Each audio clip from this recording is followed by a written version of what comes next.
Class 8 का है, बहुत सिंपल ही सवाल है। क्लास 8 का पहला सवाल है, क्या लिखा है, कड़ी, कड़ी में 16 है। कड़ी का वैल्यू कितना होता है, कड़ी, कड़ी का वैल्यू हमारा 2 होता है।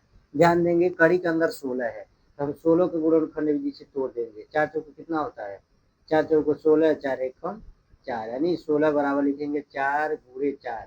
किसी भी संख्या पे एक घात होता है, यानी 4 पे हम 16 की जगह पे 4 पे 2 घात लिख सकेंगे। उसी तरह एक कड़ी में 9 है, 9 को भी हम तोड़ देंगे।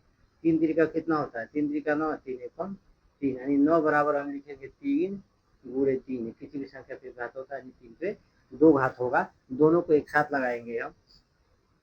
कड़ी के अंदर हम क्या लिख सकेंगे, 4 पे 2 घात। कड़ी का मान कितना होता है, 2। तो चूंकि हमारा एक फार्मूला होता है, फार्मूला हमारा ये होता है, कड़ी के अंदर n है और कड़ी की पावर n है, तो n से n कट जाता है, तो हमारा मान कितना आता है, वैल्यू ये नहीं आएगा। उसी तरह 2 से 2 कटेगा तो वैल्यू हमारा कितना आएगा, 4, 4 होगा, यानी कड़ी में 16 का मान, कड़ी में 16 का मान 4 होगा। उसी तरह कड़ी में 9 है, तो हम क्या करें, कड़ी को क्या किए हैं, 9, 9 को हम गुणनखंड विधि द्वारा तोड़े हैं, तो 3 तिरिका 9, 3 एकम 3 है, यानी कड़ी के अंदर हम लिखेंगे 3 पे पावर 2। कड़ी का मान 2 होता ही है, फार्मूला के अनुसार हमारा घात से घात कटेगा तो हमारा वैल्यू 3 ही आएगा।